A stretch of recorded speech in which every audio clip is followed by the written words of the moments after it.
큰 힘이 되는 구독과 좋아요 부탁드립니다. 안녕하세요. 여러분의 건강하고 편안한 생활을 위한 동반자, 행복한 인생담 라디오 진행자 김미영입니다. 오늘도 따뜻한 마음으로 찾아주신 청취자 여러분, 정말 고맙습니다. 오늘 들려드릴 이야기는 정말 충격적입니다. 여러분, 혹시 자녀에게 매달 500만 원 가까이 보내고 계신가요? 아니면 가족끼리 돈을 주고받는 일이 자주 있으신가요? 그렇다면 오늘 이야기를 끝까지 들어보셔야 합니다. 왜냐하면 지금 이 순간에도 국세청의 인공지능이 여러분의 통장을 들여다보고 있기 때문입니다. 그것도 24시간 내내 말이죠. 실제로 서울에 살고 계신 박종훈 씨는 대학생 아들에게 매달 490만 원씩 3년간 보냈다가 세무조사를 받았습니다. 놀라운 건 490만 원이에요. 증여세 기준인 1000만 원보다 훨씬 적은 금액인데도 말이죠. 그럼 대체 왜 490만 원은 걸렸을까요? 그리고 어떤 거래 패턴이 국세청 AI의 레이더에 걸리는 걸까요? 오늘은 여러분이 꼭 알아야 할 국세청 AI 의심거래 패턴 5가지를 실제 사례와 함께 말씀드리겠습니다. 이 내용을 모르고 계시면 언제든 세무조사 통지서를 받을 수 있어요. 먼저 여러분이 꼭 이해하셔야 할 점이 있어요. 지금의 세무조사는 사람이 골라내는 게 아니라는 겁니다. 예전에는 국세청 직원들이 신고서를 일일이 검토하면서 이상한 점을 찾아냈어요. 경험 많은 세무 공무원의 눈에 의존했던 거죠.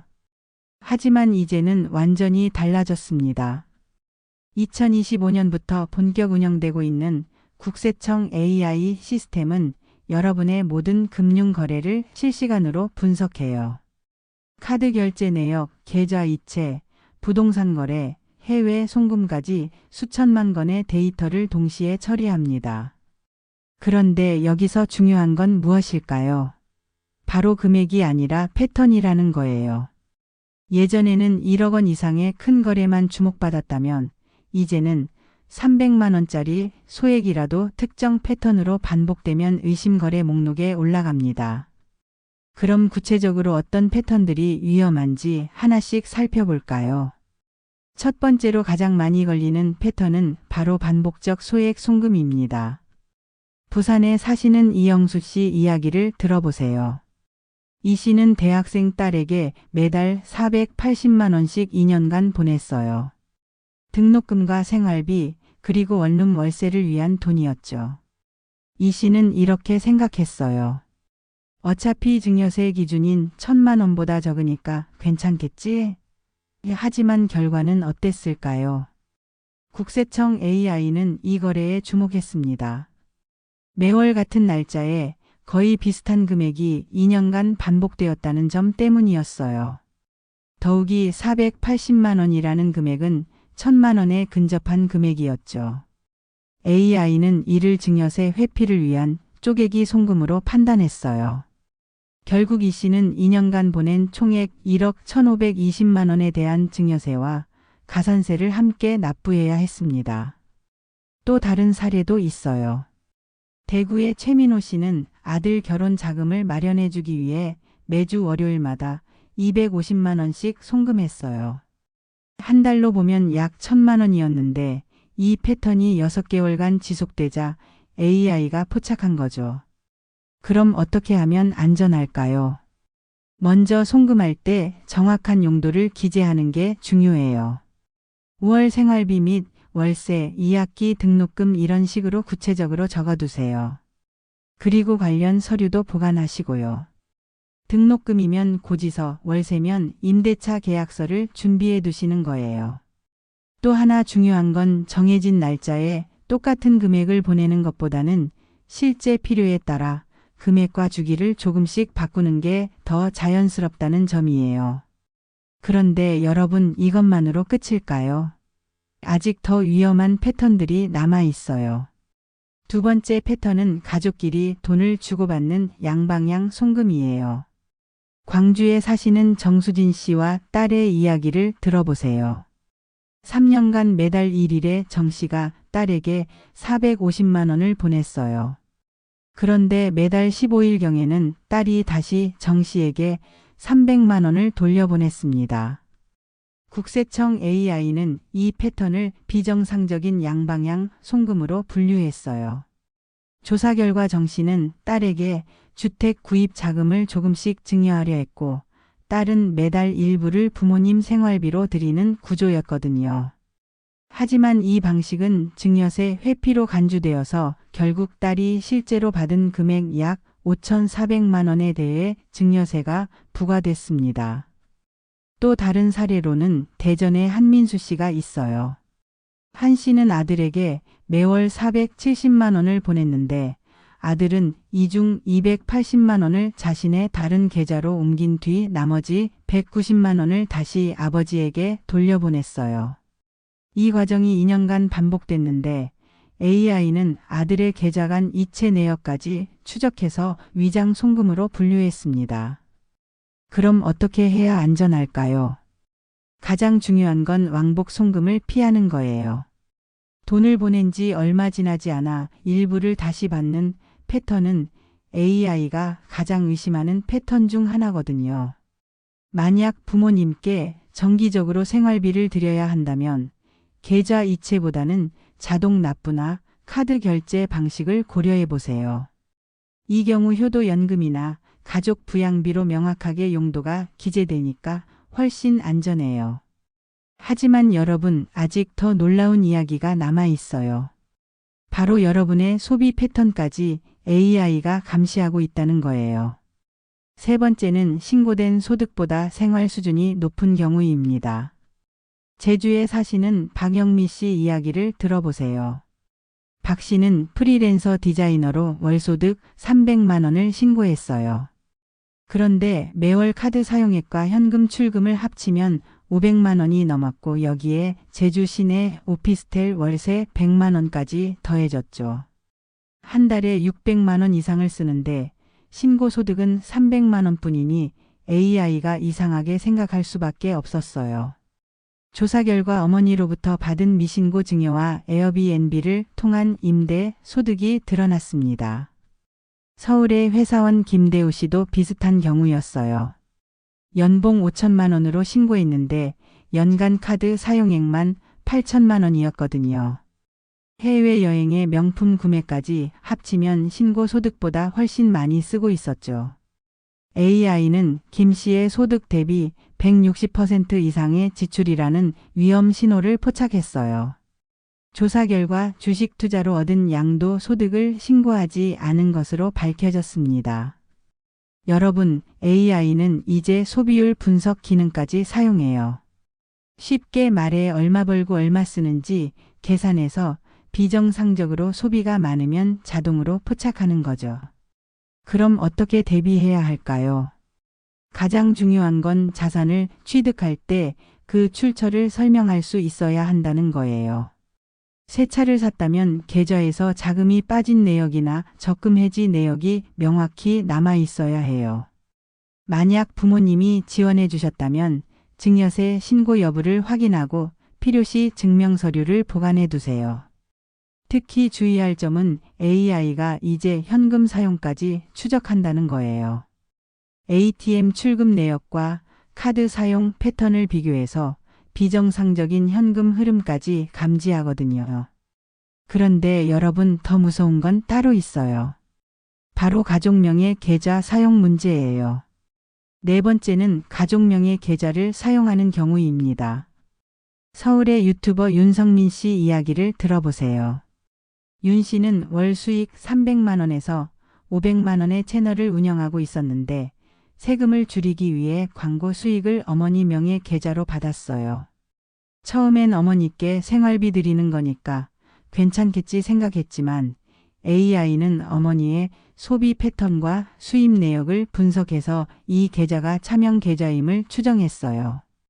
AI가 주목한 건 어머니 계좌로 들어온 유튜브 수익금이 곧바로 윤 씨의 다른 계좌로 이체되거나 윤 씨가 자주 이용하는 식당과 쇼핑몰에서 사용된다는 점이었거든요. 부산의 임종현 씨도 비슷한 문제를 겪었어요. 부동산 임대 사업을 하면서 월 세수입을 아내 명의 계좌로 받았는데 매월 500만 원 정도의 임대료가 아내 계좌로 입금됐고 이 돈은 가족 생활비로 사용됐어요. 임 씨는 어차피 가족 공동생활비니까 문제없을 거야 생각했지만 AI는 아내의 직업이 전업주부라는 점과 소득 내역을 분석해서 이 계좌가 사실상 차명 계좌로 운영되고 있다고 판단했습니다. 이제 AI는 계좌 사용 패턴을 분석해요. 누구 명의 계좌인지보다 누가 실제로 그 돈을 쓰는지를 파악할 수 있거든요. 그럼 어떻게 해야 할까요? 계좌는 꼭 본인 명의로 사용하세요. 가족 명의 계좌를 사용하는 경우 증빙이 없다면 AI는 이를 탈세 의심으로 간주해요. 만약 사업상 이유로 가족 계좌를 사용해야 한다면 반드시 정당한 보상을 지급하고 이를 증빙할 수 있는 서류를 갖춰야 해요. 예를 들어 배우자가 사업을 실질적으로 도왔다면 정당한 급여를 지급하고 4대 보험 가입 등의 절차를 밟는 게 안전합니다. 그런데 여러분, 마지막 패턴은 정말 의외예요. 바로 현금 인출 패턴까지 AI가 감시한다는 거거든요. 5번째는 쪼개기 출금과 야간 고액 거래입니다. 부산의 조명희 씨 이야기를 들어보세요. 조 씨는 손자 결혼 축하금을 현금으로 준비하기 위해 하루에 970만 원씩 3일간 인출했어요. 평소 큰 돈을 다루던 조 씨는 1000만 원 이하니까 괜찮겠지 생각했거든요. 하지만 3일 연속 비슷한 금액을 인출한 데다가 특히 퇴근 후 늦은 저녁 시간인 오후 9시경에 인출했다는 점이 AI에게 의심 거래로 포착됐어요. AI는 조 씨의 평소 금융 패턴과 비교했거든요. 주로 오전에 소액 거래를 하던 분이 갑자기 연속 3일간 야간 시간대에 고액을 인출한 거예요. 서울의 대학생 장수연 씨는 부모님으로부터 받은 등록금을 매일 100만 원씩 5일간 인출했어요. 평소 용돈 정도만 쓰던 장 씨의 계좌에서 갑자기 5일간 500만 원이 인출되자 AI는 이를 보이스피싱 의심 거래로 분류했어요. 은행은 자금 세탁 방지 규정에 따라 이 거래를 금융정보분석원에 보고했고 장 씨는 해당 금액의 사용처를 소명해야 했습니다. 그럼 어떻게 해야 안전할까요? 500만 원 이상의 거액을 인출해야 한다면 은행 창구를 통해 한 번에 처리하고 그 목적을 명확히 하는 게 좋아요. 예를 들어 자녀 결혼 축하금 등의 용도를 밝히고 필요시 관련 증빙을 제시할 수 있어야 해요. 차라리 수표를 사용하는 것도 좋은 방법이에요. 수표는 자금의 흐름이 명확하게 기록되기 때문에 오히려 안전하거든요.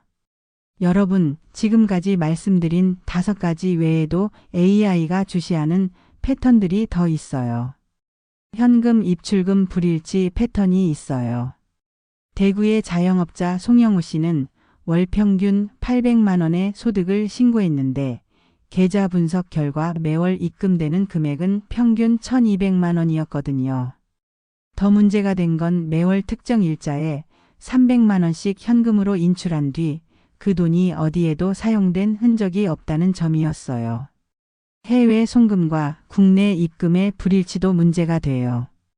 인천의 무역업자 최정환 씨는 중국 거래처에 물품 대금으로 2천만 원을 송금한 뒤 일주일 후 국내 개인 계좌에서 1,800만 원이 입금되는 패턴이 반복됐거든요. 주기적인 소액 다중 입금도 의심 거래예요.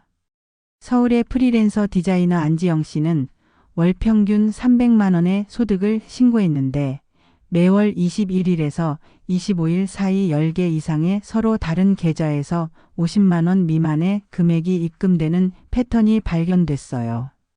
그럼 AI는 어떻게 이런 패턴들을 찾아내는 걸까요? AI는 크게 3단계로 분석을 수행해요.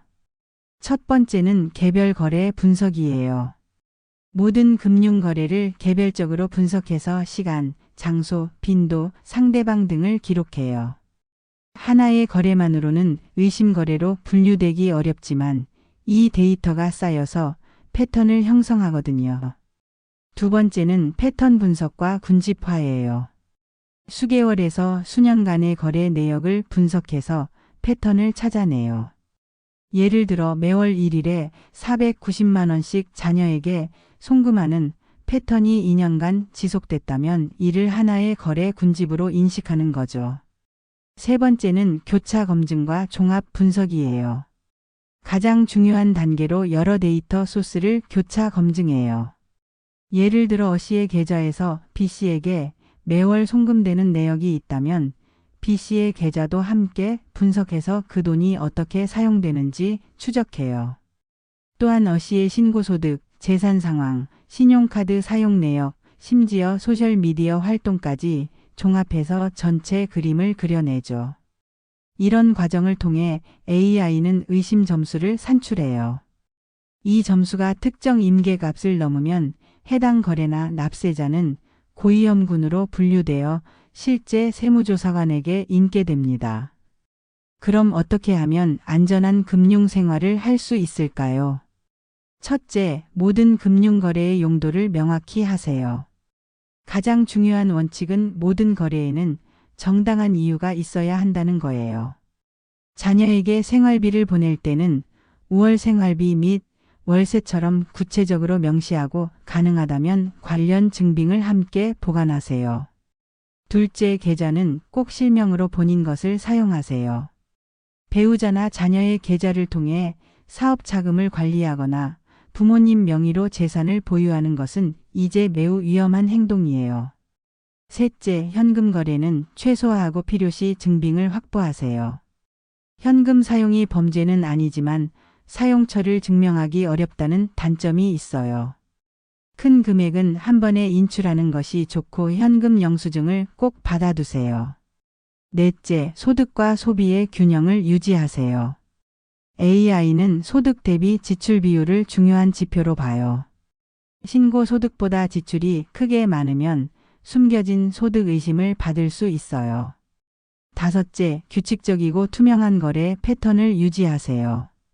AI는 불규칙하고 이상한 패턴을 찾아내는데 특화되어 있어요. 가능한 한 규칙적이고 일관된 금융 패턴을 유지하는 것이 좋아요. 만약 세무조사 통지를 받으셨다면 어떻게 해야 할까요? 먼저 당황하지 말고 차분하게 대응하는 것이 중요해요. 세무조사 통지서를 받으면 먼저 세무사나 변호사와 상담하세요. 전문가의 도움 없이 혼자 대응하는 것은 매우 위험해요. 세무조사관과 면담할 때는 몇 가지 원칙을 지켜야 해요. 솔직하고 성실하게 답변하되 불필요한 정보는 자발적으로 제공하지 마세요. 확실하지 않은 사항에 대해서는 확인 후 답변 드리겠습니다 라고 말하고 즉흥적인 답변은 피하세요. 감정적으로 대응하지 말고 항상 차분하고 정중하게 대화하시고 가능하면 세무사나 변호사를 동석시키는 것이 좋아요. 세무조사 과정에서 문제가 발견되면 즉시 수정을 고려해 보세요. 스스로 수정을 하면 가산세를 크게 줄일 수 있어요. 일반적으로 조사 통지 전 수정 신고는 가산세의 50%까지, 조사 통지 후에도 20%에서 30%까지 감면받을 수 있어요. 마지막으로 지금부터 실천할 수 있는 3가지 핵심 전략을 말씀드릴게요. 첫째, 용도 기재 습관 들이기예요. 모든 금융 거래에는 명확한 용도를 기재하세요. 이체할 때 메모란에 5월 생활비, 치과치료비 지원, 결혼 축하금 등 구체적으로 남기는 습관을 들이세요. 이런 작은 습관이 나중에 큰 도움이 돼요. 둘째, 자금 출처 증빙은 최소 5년 이상 보관하세요.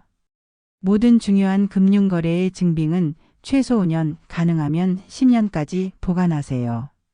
차용증, 증여 확인서, 부동산 거래 계약서, 고가 물품 구매 영수증 등은 반드시 안전한 곳에 보관해야 해요. 셋째, 거래는 규칙적으로 투명하게 하세요. 금융거래는 가능한 한 규칙적이고 투명하게 유지하세요. 송금 날짜, 금액, 상대방이 일정하면 AI도 이를 정상적인 패턴으로 인식해요. 여러분, 우리 모두는 세금을 납부할 의무가 있지만 동시에 불필요한 세무조사를 받지 않을 권리도 있어요.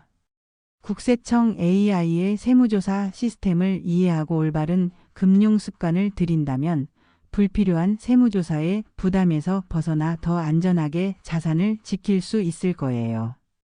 특히 오늘 말씀드린 5가지 패턴 중 하나라도 해당된다면 지금부터라도 금융 습관을 바꾸시기 바라요. 여러분의 소중한 자산, 이제는 똑똑하게 지켜야 할 때입니다. 오늘 이야기를 들으시면서 궁금한 점들이 많으실 텐데요. 청취자분들이 자주 문의하시는 질문들에 대해 답변 드릴게요. 매월 자녀에게 보내는 생활비 어떻게 해야 안전한가요? 가장 중요한 건 용도를 명확히 기재하는 거예요. 생활비라고 뭉뚱그려 적지 마시고 월 생활비 및 월세 200만 원, 식비 150만 원처럼 구체적으로 적어주세요. 그리고 매월 똑같은 날짜, 똑같은 금액보다는 실제 필요에 따라 조금씩 달리하는 게 더 자연스러워요. 부모님께 용돈을 드릴 때 주의할 점이 있을까요? 왕복 송금을 피하시는 게 좋아요.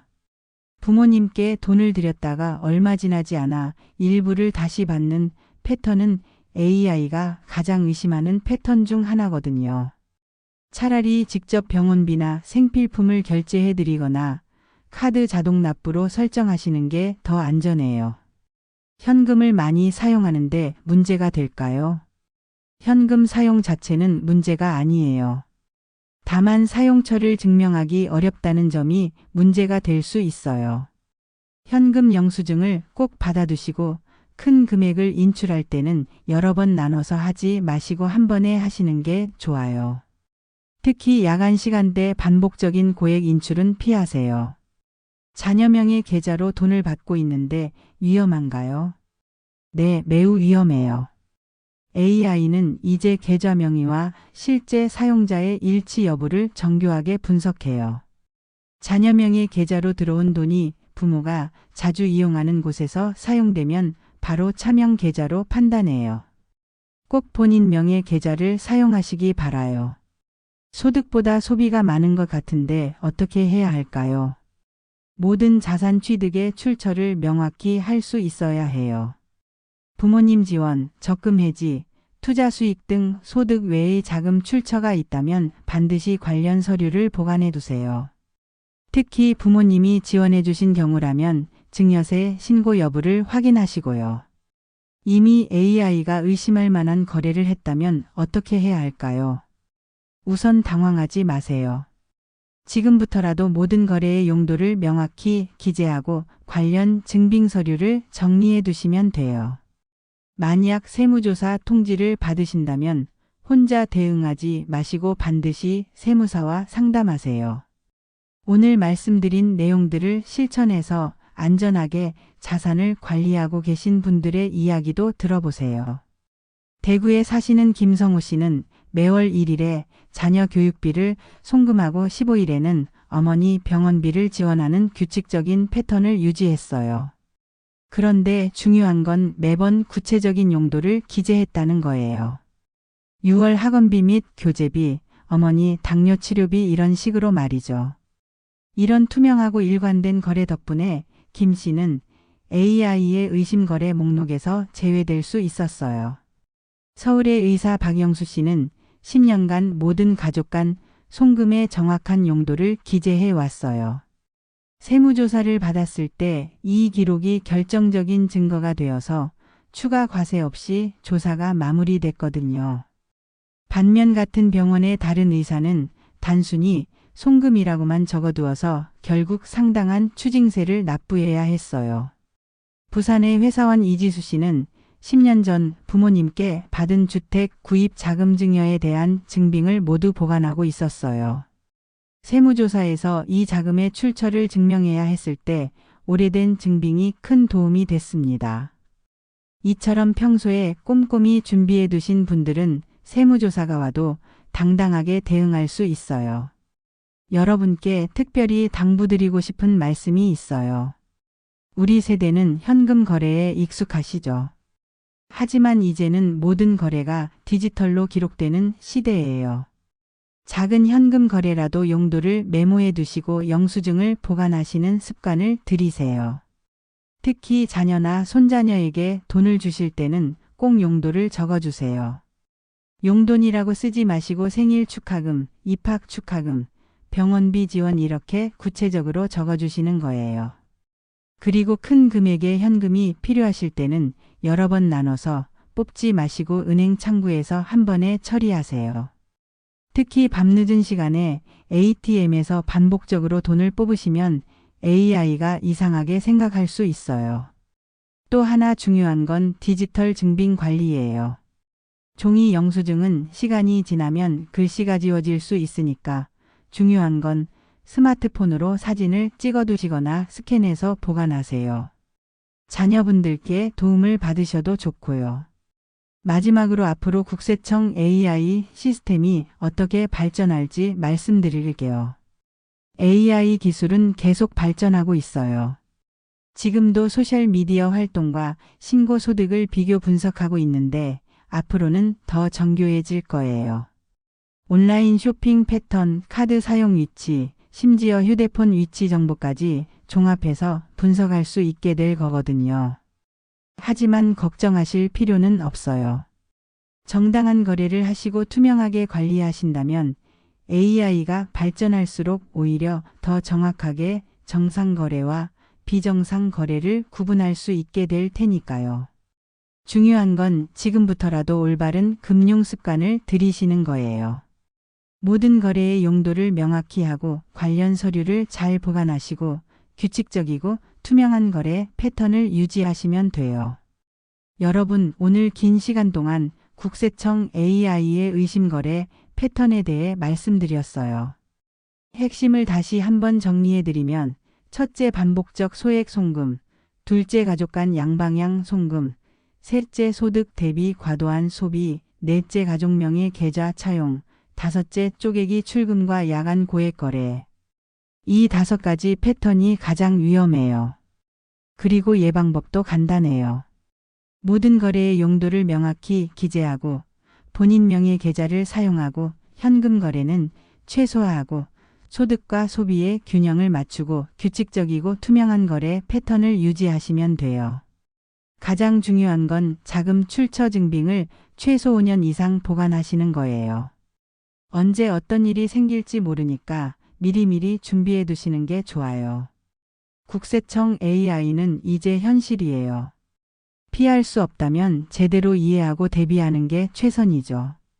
오늘 말씀드린 내용들을 잘 기억해 두시고 실천하신다면 여러분의 소중한 자산을 안전하게 지킬 수 있을 거예요. 행복한 인생담과 함께 해주신 청취자 여러분, 정말 감사합니다. 구독과 좋아요 부탁드립니다.